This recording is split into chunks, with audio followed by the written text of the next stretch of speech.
8월 7일 수요일 예배를 시작하도록 하겠습니다.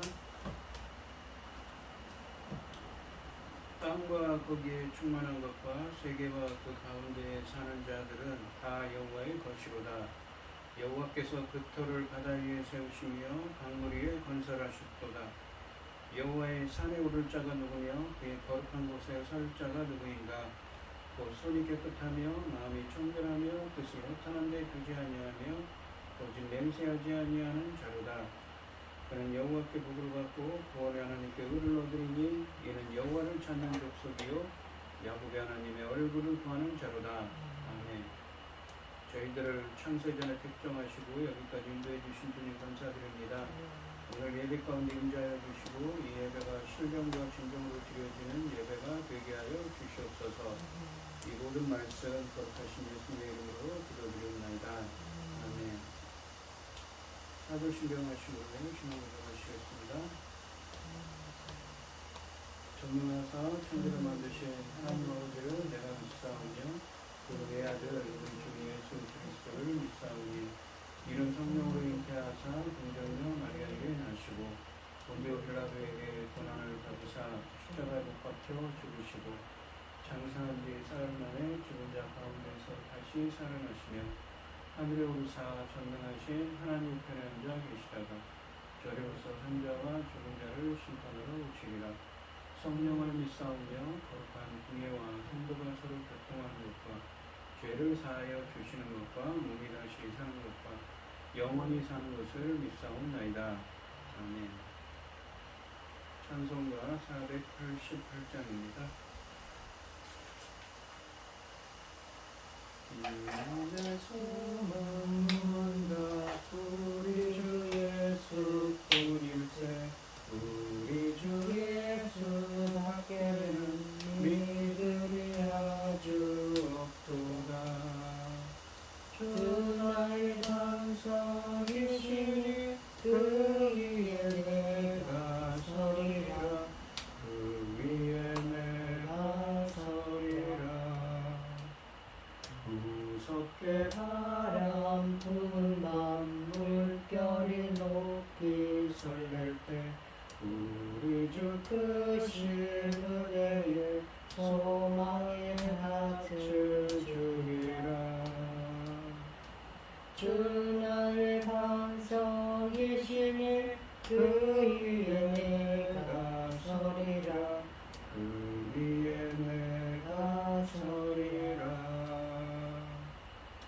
세상에 있던 모든 것 끊어질 그날 되어도 우주의 언약 있어 내 소망 더욱 크리라.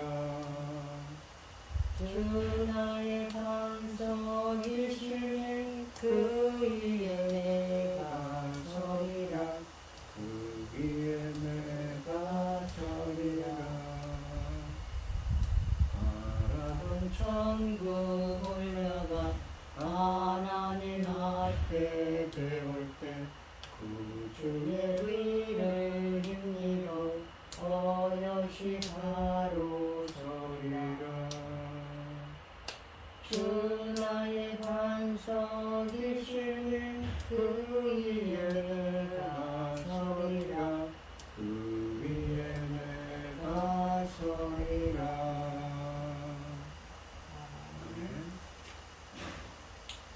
함께 하실 하나님의 말씀은 이사야서 40장 1절부터 5절까지 말씀입니다.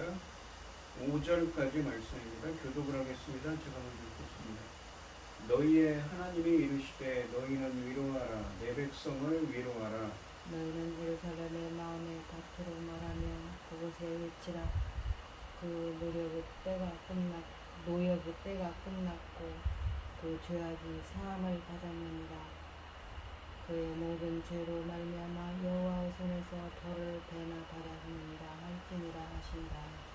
외치는 자의 소리여 이르되 너희는 광야에서 여호와의 길을 예배하라. 사막에서 우리 하나님의 대로를 평탄하게 하라. 골짜기마다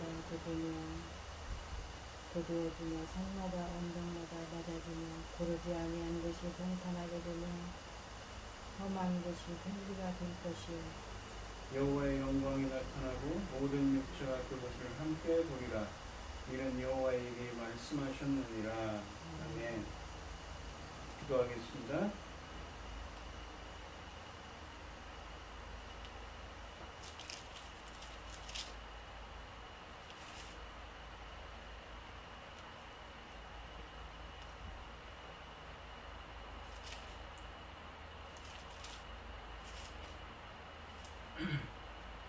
온 땅이여 여호와께 즐거운 찬송을 부를지어다. 기쁨으로 여호와를 섬기며 노래하면서 그 앞에 나아갈지어다. 여호와가 우리 하나님이신 줄 너희는 알지어다. 그는 우리를 지으신 이요 우리는 그의 것이니 그의 백성이 그의 가르치는 양이로다. 감사함으로 그의 문에 들어가며 찬송함으로 궁정에 들어가서 그에게 감사하며 그 이름을 송축할지어다. 여호와는 선하시니 그 인자하심이 영원하고 그 성실하심이 대대적이로다.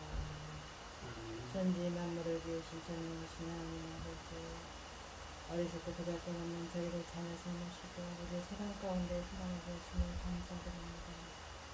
이 시간에도 지금 세상에는 온갖 일로 어지럽고 온갖 일로 아버지 복잡하며 아버지 전쟁을 심지어 전쟁까지 하고 있지 않습니까? 그럼에도 불구하고 저희는 이 시간 하나님께 예배드릴 수 있도록 인도하시니 참으로 감사드립니다. 전능하신 하나님 아버지, 세상은 온갖 일로 어지럽습니다. 아버지 하나님 온갖 재난이 아버지 때를 놓치지 않고 시시때때로 일어나고 있고 전쟁을 하고 있고 아버지 하나님 앞으로 또 어떤 일이 일어날지 모르는 아주 위축죽발의 아버지 이 지구촌이 되어가고 있습니다. 전능하신 하나님 아버지 이런 상황에 이런 중대한 상황에 저희 대한민국을 기억하여 주시옵소서. 저희 나라를 아버지 제사장 나라까지 삼아주셨는데 아버지 하나님 그 사명 감당하고 아버지 앞에 갈 수 있도록 아버지 도와주시옵소서. 저희는 어리석고 힘이 없고 아버지 하나님 너무너무 연약합니다. 아버지 하나님 도움 없이 너무 이 귀한 일을 감당하기 너무 어렵습니다. 전능하신 하나님 아버지 도와주시옵소서. 전쟁과 재난을 막아주시고 천금 같은 세상나라 삶을 감당할 수 있도록 도와주시옵소서. 거기에 또 이 중대한 시대에 이 중대한 사명까지 받은 이 시대에 또 열매가 더 새 시대를 아버지께서 열고 계시지 않습니까? 아버지 하나님 천금 같은 열매, 아버지 하나님 주님 십자가에 죽으시고 아버지께서 드려지는 열매입니다. 아버지 천금 같은 귀한 열매 맺기 위해서 당신의 사랑하는 종 열매 거둘 말씀을 준비하여 강단에 세우셨사오니 아버지 하나님이 귀한 말씀으로 말미암아 아버지께서 기뻐 받으실 열매들이 넉넉히 나올 수 있도록 도와주셨기를 간절히 원하옵고 이 모든 말씀 엉망 죄악 가운데서 우리를 구원하여 주신 예수 그리스도 이름으로 기도드렸나이다. 아멘. 오늘 함께 하신 하나님의 말씀의 제목은 여호와의 길을 예비하라입니다.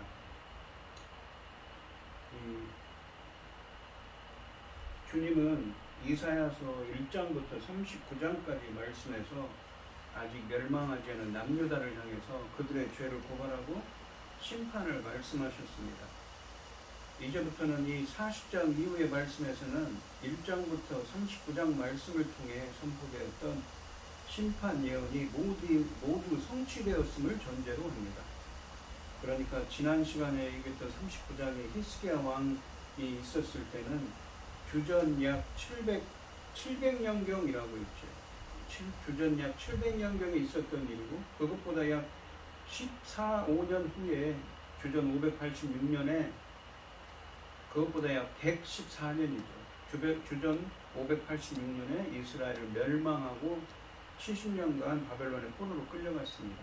그러니까 포로기 이전의 이야기가 1장부터 39장까지 이야기고 이 40장부터는 포로로 끌려간 이후의 이야기에 대한 이야기를 하고 있다는 얘기입니다. 이사야서가 신기한 것은 무엇이냐면 성경은 3부 27, 구약성경 39권, 신약성경 27권인데 이사야서도 66권입니다. 66장까지 있지요. 구체적으로 히스기야를 이야기의 마지막 부분인 이사야 39장에서 말씀하셨던 바벨론을 통한 징계 예언이 이제 역사적 사실이 되어 모두 성취되었음을 전제로 메시지가 선포됩니다. 즉 나라를 잃고 바벨론에서 포로로 살게 된 언약 백성을 향해 위로와 구원 그리고 회복의 소망을 이야기하고 있습니다. 1차적으로는 바벨론 포로로부터의 구원을 언급하는데 궁극적으로는 영적 이스라엘 백성이 구원자인 예수 그리스도를 통해 구원받을 것을 예언하고 있습니다. 오늘 본문 말씀에서 주님은 바벨론 포로 생활에서 해방될 유다에 대한 위로와 구원에 대해 말씀하십니다. 이 말씀은 그리스도의 구원 사역과 연결되고 있습니다. 1절 말씀을 보시면 너희의 하나님이 이르시되 너희는 위로하라 내 백성을 위로하라 라고 하십니다. 먼저 하나님을 너희의 하나님이라 하며 본문을 시작하고 있습니다. 이사야서 1장 24절 말씀에서는 이스라엘의 원수가 되셨던 분이 그들의 하나님이 되어 그들을 찾으셨습니다. 참으로 놀라운 반전입니다. 그리고 이제 주의 백성인 유다가 위로를 받을 때가 되었다고 말씀하십니다. 하나님은 위로의 하나님이십니다. 위로는 하나님이 우리의 모든 형편을 하시고 그게 위로를 주시는 위안을 주시는 분이심을 의미합니다. 여기서 위로로 번역된 히브리어는 나함이라고 되어 있습니다.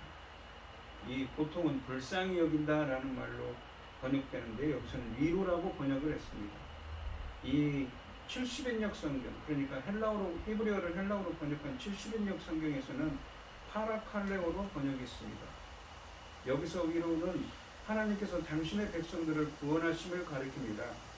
누가복음 2장 25절에서 연로한 시므온은 이스라엘의 위로를 기다리는 자로 묘사되는데 위로라는 것은 메시아의 오심을 통하여 임하는 하나님의 구원을 기다리는 자라는 의미입니다. 그러니까 위로는 하나님의 구원을 의미하지요. 하나님의 궁극적인 목적은 멸망이 아니라 구속이며 사망이 아니라 생명입니다. 하나님께서 위로하실 대상은 당신의 백성인 예루살렘이며 이는 멸망한 유다 백성들을 가리키고 있습니다. 본문을 구성하는 1절부터 2절 두 구절이 40장부터 66장까지의 말씀의 전체적인 분위기를 조성하고 있습니다. 주의 백성의 앞날에 어떤 일이 놓여 있든지 그들을 향한 하나님의 궁극적인 계획은 파멸이 아니라 위로와 구속이며 죽음이 아니라 생명이라는 것입니다. 오늘날 이사야서를 읽고 있는 우리에게 아무런 소개나 서론도 없이 위로하라 위로하라 라는 명령문이 반복되면서 시작하는 메시지는 처음 들었던 사람들에게는 매우 극적으로 들렸을 것입니다. 이사야서 39장 말씀이 끝나면서 그들은 미래에 대한 소망을 접었을 것입니다. 히스기야와 같이 위대한 신앙인이자 이스라엘에 그만한 왕이 없었다고 말하는 그런 왕이었던 사람도 유다의 운명을 바꿀 수 없었다면 모든 것을 체념하는 편이 낫다고 결론되었을 것입니다. 미래가 불투명하고 비관적으로만 보였을 것입니다. 그런데 바로 그 순간 곧 절망이 그들을 지배하려는 순간 하나님의 구원의 종소리가 온 천하에 울려 퍼지기 시작한 것이지. 중요한 것은 하나님의 위로가 주의 백성 가운데 임하기 시작했다는 사실입니다. 우리의 삶에서도 가장 포기하고 싶을 때가 하나님의 은혜를 기대하기에 가장 합당한 때입니다. 하나님에게 있어서 유다는 내 백성이십니다. 하나님은 언약을 배반한 유다 백성을 여전히 내 백성이라고 부르시고 스스로 너희의 하나님이라 칭하셨습니다. 그들을 바벨론으로 쫓아내신 것은 유기가 아니라 징계였습니다. 그래서 징계가 충분히 이루어지고 나자 그들을 극진히 이루하실 것입니다. 우리를 끝까지 내 백성이라 부르시며 엄하게 징계하시고 정성껏 위로하시는 모습에서 하나님의 변치 않는 사랑을 깨닫는 여러분들이 되시기를 바랍니다. 2절 말씀을 보시면 너희는 예루살렘의 마음에 닿도록 말하며 그것에게 외치라. 그 노역의 때가 끝났고 그 죄악이 사함을 받았느니라. 그의 모든 죄로 말미암아 여호와의 손에서 벌을 배나 받았느니라 할지니라 하시니라 라고 되어 있습니다. 마음에 닿도록 말하며 너희는 예루살렘의 마음에 그러니까 예루살렘의 마음이라는 것은 이스라엘 백성들이죠. 이스라엘 백성들의 마음에 닿도록 말하며라고 되어 있는데 히브리어 원문으로는 마음에 닿도록 말하며라는 말이 히브리어 원문으로는 마음에 말하다라는 말입니다. 누군가의 마음에 말한다는 것은 친절하게 격려의 말을 하는 것입니다. 그 목적은 무력해졌을 수 있는 누군가의 마음을 움직여 용기를 내고 믿게 하는 것입니다.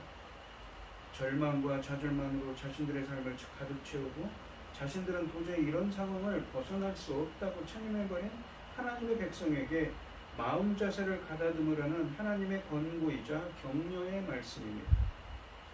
예루살렘은 언약 백성으로서 하나님과의 특별한 관계에 아랑곳하지 않고 계속 죄를 지음으로써 남편이신 하나님께 버림받았고 거주민들은 바벨론으로 끌려갔습니다. 그러니까 언약 백성, 하나님과 언약을 맺은 언약 백성과 하나님의 관계를 이 남편과 아내 결혼 관계로 표현을 하지요, 성경은. 그러나 주님은 이것이 전부가 아니라고 선포하십니다. 하나님이 예루살렘을 위로하기 위해 그를 다시 아내로 회복시키겠다고 말씀하십니다. 삶에서 우리가 싸워야 할 가장 커다란 적이 바로 이 좌절감에 빠진 자신일 때가 있습니다. 우리는 자신을 포기할지 몰라도 하나님은 결코 우리를 포기하지 않으십니다. 여기에 우리의 모든 소망을 두어야 합니다. 그 노역의 때가 끝났고 그 죄악이 사함을 받았느니라 라고 말씀하십니다. 노역의 때라는 말은 히브리어로 짜바라고 하는데 보통은 군대를 의미하는 단어인데 여기서는 상징적으로 곤경을 의미합니다. 여기서는 이스라엘이 바벨론의 압제에 있었던 기간을 가리키고 있습니다. 바로 포로 기간이지. 그 포로 기간이 노역의 때가 끝났다는 말씀입니다. 주전 586년 남유다의 멸망으로 바벨론을 포로로 끌려가는데 이것이 끝났다는 말씀입니다. 또한 그 죄악이 사함을 받았다는 것은 죄의 대가가 지불되었다는 의미입니다. 마지막으로 그의 모든 죄로 말미암아 여호와의 손에서 벌을 배나 받았느니라 할지니라 라고 되어 있습니다. 이것은 죄에 대한 대가가 만족할 만큼 치러졌다는 의미입니다. 출애굽기 22장 9절에 보시면 범죄한 사람은 그가 입힌 손의 갑절을 배상하게 되어 있었습니다. 이 구절은 여호와의 심판이 범죄 행위의 2배에 해당하는 분량이라는 의미가 아니고 죄악의 대가를 이미 치루었음을 강조하는 표현입니다. 그동안 주님은 이스라엘이 포로로 끌려간 것은 아수르나 바벨론이 강했기 때문이 아니라 그들이 하나님의 말씀을 제대로 준수하지 않았기 때문이라고 강조해 왔습니다. 즉 그들은 이방인에게 억울하게 당한 것이 아니라 자신들의 죄에 대한 대가를 치렀던 것입니다. 그러므로 1절 말씀에서 하나님이 주시는 그러니까 하나님이 주시는 위로와 구원도 결코 이스라엘의 억울한 고통에 대한 보상이 아니라 일방적으로 주어지는 하나님의 용서와 은혜의 결과입니다. 그런데 이스라엘에게 위로의 말씀을 전하라고 명령을 받은 자들은 누구일까요? 그러니까 이 본문에 나오는 너희는 예루살렘의 마음에 닿도록 말하고 그것에게 외치라고 하죠. 노역의 때가 끝났고 곤경의 때가 끝났고 죄악이 사함을 받았으며 벌을 배나 받았다고 이미 다 끝났다고 말하라고 명령을 받는 그 너희가 누구냐는 것이죠. 명령문을 구성하는 동사들이 복수이지만 이렇다 할 주어는 주어지지 않고 있습니다. 본문이 이사야의 제자들이 모여서 대화하는 장면을 묘사한다고 하는 성경 신학자도 있지만 이것은 단지 이 메시지를 듣는 사람은 누구나 이스라엘에게 위로의 메시지를 선포하는 권면을 담고 있는 것입니다. 특히 열방이 이 역할을 감당하기에 적합합니다. 이미 2장 2절로 5절 말씀, 이사야서 2장 2절로 5절 말씀에서 열방이 이스라엘의 회복에 있어서 특별한 역할을 감당할 것이라는 점이 암시되었습니다. 뿐만 아니라 이스라엘이 열방을 하나님이 하나같이 자신들을 괴롭히는 나쁜 민족으로만 생각해온 상황에서 그들의 입술을 통해 선포되는 위로의 메시지는 더욱더 극적인 효과를 가져올 것입니다. 한때는 주의 백성을 질투하고 미워하던 민족들이 어느덧 그들을 위로하고 격려하는 자들로 변해 있는 것입니다. 자기 백성을 버리지 않으셨습니다. 하나님의 심판을 받고 포로가 되었다 해도 유다는 하나님의 백성들입니다. 하나님은 언약을 배반한 유다 백성을 여전히 내 백성이라고 부르셨고 스스로 너희의 하나님이라 칭하셨습니다. 그들을 바벨론으로 쫓아내신 것은 유기가 아니라 버릴 수 없어서 내리신 징계였습니다. 예루살렘 사람들을 격려하되 그들에게 고난의 날들이 끝나고 그들의 죄가 용서되었다고 말해주라고 하십니다. 징계가 충분히 이루어지고 나자 그들을 극진히 위로하셨습니다. 우리를 끝까지 내 백성이라 부르시며 엄하게 징계하시고 정성껏 위로하시는 모습에서 하나님의 변치 않는 사랑을 보게 됩니다. 3절 말씀을 보시면 외치는 자의 소리여 이르되 너희는 광야에서 여호와의 길을 예비하라 사막에서 우리 하나님의 대로를 평탄하게 하라라고 하십니다. 이 말씀은 특별한 것이 세례 요한이 이 마태복음 3장에서 세례 요한이 이 말씀을 인용하면서 부르짖고 있죠. 1절과 2절 말씀에서 선포된 하나님의 위로와 구원은 과연 어떤 형태로 이스라엘에게 임하는 것일까요? 하나님이 백성의 삶에 직접 간섭하심으로써 그들을 위로하실 것이라고 선포하십니다. 이사야서 35장 말씀에서 거룩한 길로 구원받은 백성들이 돌아올 것이라는 이미지를, 그러니까 길을 내셔서 그 길로 이스라엘 백성들이 다시 돌아올 것이라는, 바벨론으로 끌려갈 것이라는, 돌아올 것이라는 이미지를 다시 사용하여서 곧 이 말 하나님의 구원을 노래하고 있습니다. 말씀에 따르면 하나님의 인류의 역사에 직접 개입하셔야만 회복이 가능합니다. 이 같은 하나님의 개입을 주의 백성도 환영하고 있습니다. 그래서 1절에서는 너희의 하나님이 말씀하셨다, 그렇게 말씀하셨는데 3절에서는 우리의 하나님의 길을 준비하라고 하고 있습니다. 외치는 자의 소리여 이르되 너희는 광야에서 여호와의 길을 예비하라 사막에서 우리 하나님의 대로를 평탄하게 하라 라고 하십니다. 여기서 너희는 앞에서 설명한 것처럼 2절에 나온 것처럼 너희 열방을 의미합니다. 또한 예비하라는 말은 영유하게 하다를 의미하고 평탄하게 하다는 말은 곧게 하라는 의미입니다. 유다 백성들에게 있어서 바벨론 포로 기간은 광야와 사막에서 사는 기간과 같았습니다. 이러한 표현은 예루살렘의 파멸이 광야 같고 사막과 같이 황폐해진 것과 연관되어 있습니다. 그런데 광야에서 여호와의 길을 예비하라 사막에서 우리 하나님의 대로를 평탄하게 하라 라고 하십니다. 이사야서 35장에 보시면 이 길은 바벨론에 있던 유다 백성이 돌아올 길이라고 했습니다.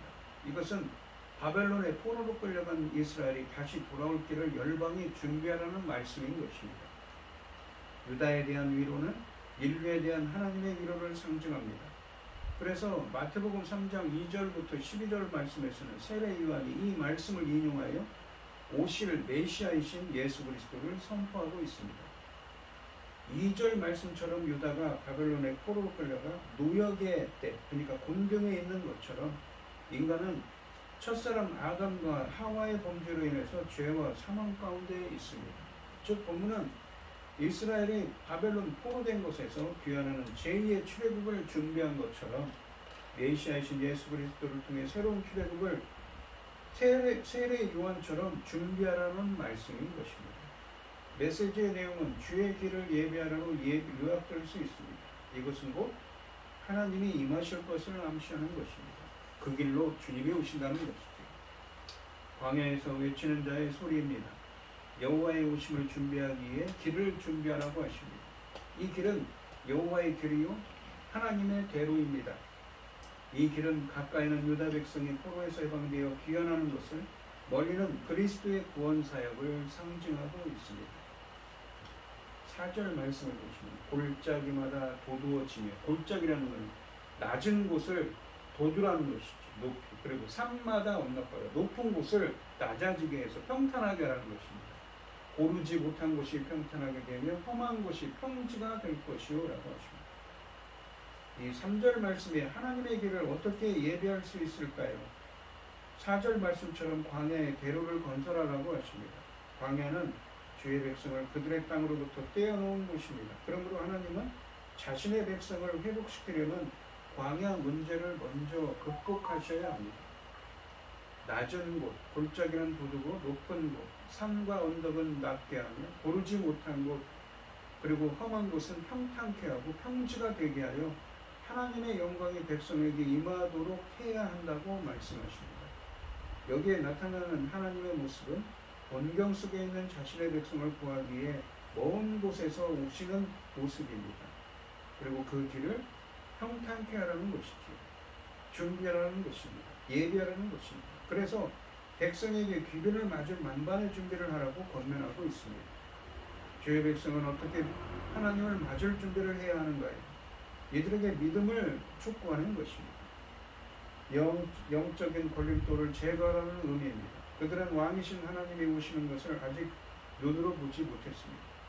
주님이 요구하는 준비가 모두 마무리된 다음에 비로소 그분이 오실 것이기 때문입니다.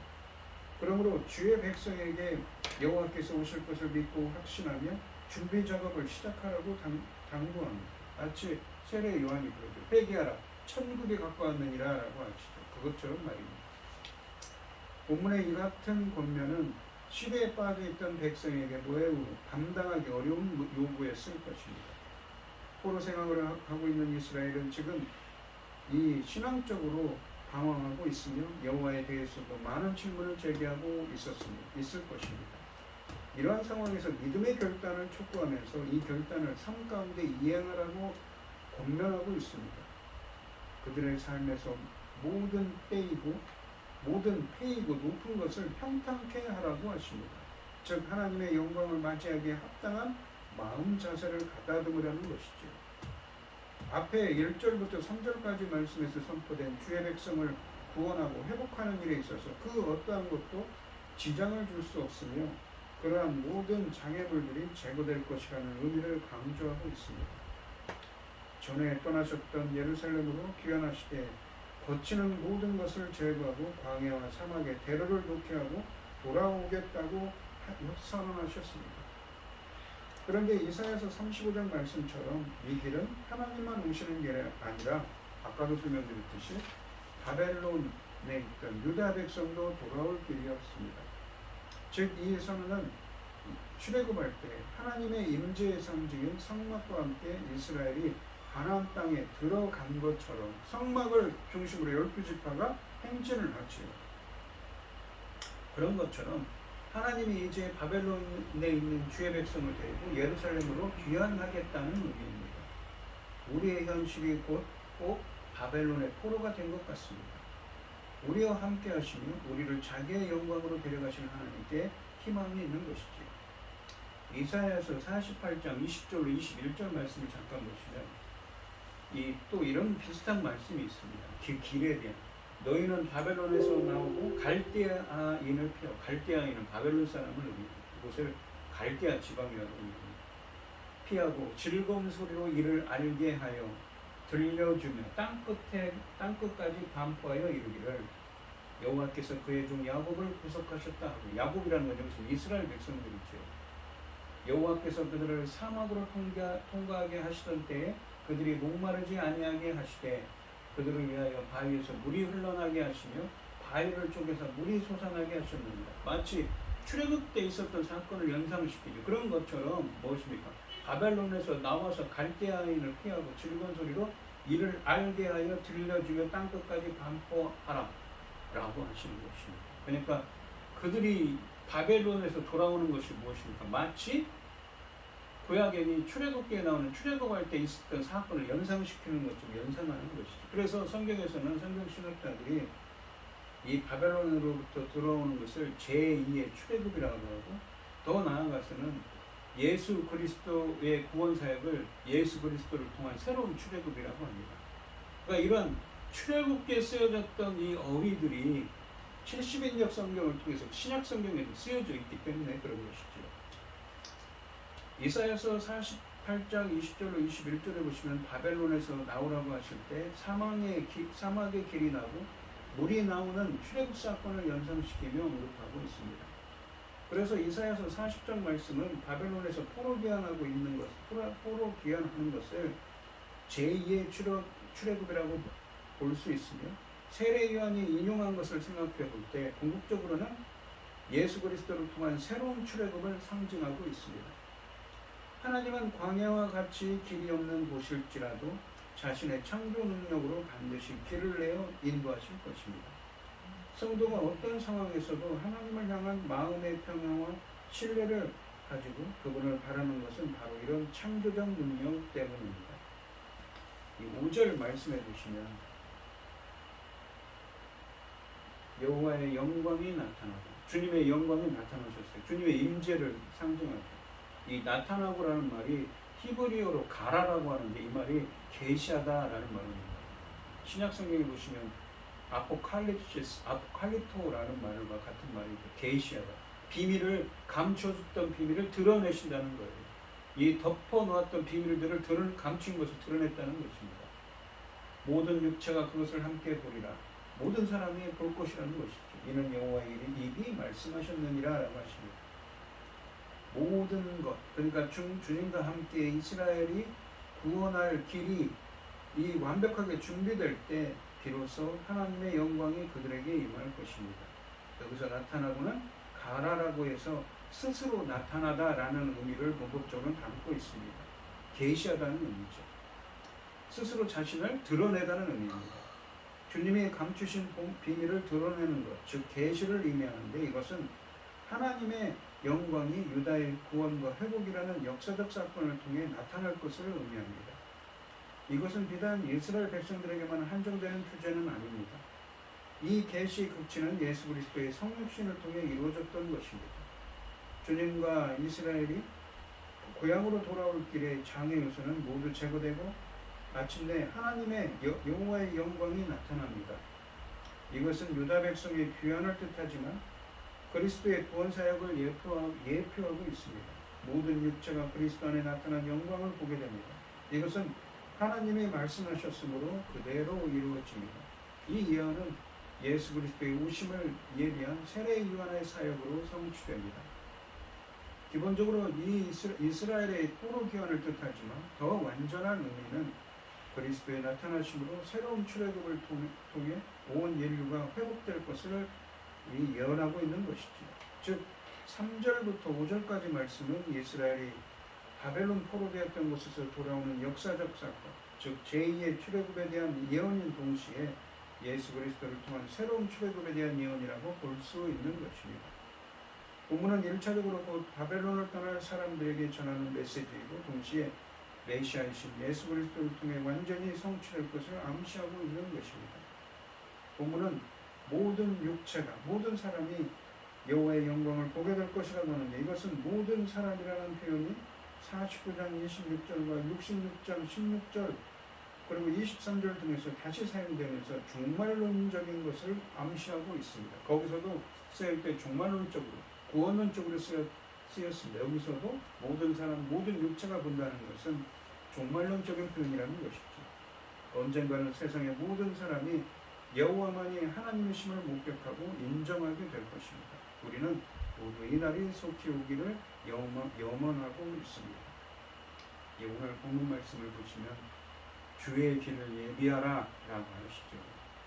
너희는 열방들에게, 이스라엘 백성들에게 이 제2의 출애굽, 바벨론에서 포로 귀환을 하는 백성들에게 위로하라고, 그들에게 구원의 말씀을 주시면서 그 돌아올 길을 예비하라고 하십니다.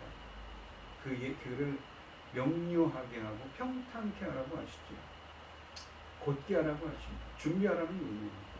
그런데 그 길은 이스라엘 백성들만 돌아오는 길이 아닙니다. 바로 주님이 함께 돌아오는 길이죠. 마치 이스라엘 백성들이 출애굽기에서 성막을 중심으로, 여호와의 임재를 상징하는 성막을 중심으로 이 광야를, 이 40여 년 동안 광야를 행진했던 것처럼 이 제2의 출애굽은 포로 귀환도 그렇게 주님과 함께 돌아올 것이라고 합니다. 마치 그런 것처럼 이것은 무엇입니까? 예수 그리스도를 통한 새로운 출애굽을 의미한다고 하는 것입니다. 그것이 바로 예수 그리스도의 구원 사역을 의미하는 것이죠. 우리 성도님들도 본문에 있는 말씀처럼 새로운 출애굽을 준비하고 오실 예수 그리스도의 길을 예비하는 여러분들이 되시기를 축원드리겠습니다. 그리고 그 길을 예수 그리스도와 함께 준비하고 함께 그 길을 향하는 걸어가는 여러분들이 되시기를 축원드리겠습니다. 기도하겠습니다. 하나님 아버지, 여호와의 길을 예비하라 하셨습니다. 바로 예수 그리스도를 통한 새로운 출애굽을 준비하는 길입니다. 본문에 있는 것처럼 포로 귀환을 통해서 바벨론으로 올 길을, 주님과 함께 올 그 대로를 준비하고 평탄케 하는 것처럼 예수 그리스도를 통한 새로운 출애굽을 준비하고 그 길로 저희들도 행해야 됩니다. 주님께서 동행해 주시고 역사하여 주셔서 그 여호와의 길로, 예수 그리스도를 통한 새로운 출애굽의 길로 인도하시고 함께하여 주시옵소서. 이 모든 말씀 거룩하신 예수님 이름으로 기도드리옵나이다. 아멘. 찬송가 484장을 하시고 축도하심으로 오늘 예배를 마치도록 하겠습니다. 내 맘에 주여 소망 되소서. 주 없이 모든 일 없되어라. 밤에 낮에나 주님 생각, 잘 때나 깰 때 함께 하소서. 지혜의 주여 말씀으로서 언제나 내 안에 계시소서. 주는 내 아버지 나는 아들, 주 안에 내가 늘 함께하네. 세상의 영광 나 안 보여도 언제나 주님은 나의 귀여. 주님만 내 맘에 계시오니 영원한 주님 참귀하셔라. 영원한 주님 내 승리의 주, 하늘의 기쁨을 주옵소서. 어떠한 고난이 닥쳐와도 만유의 주여 소망 되소서. 아멘.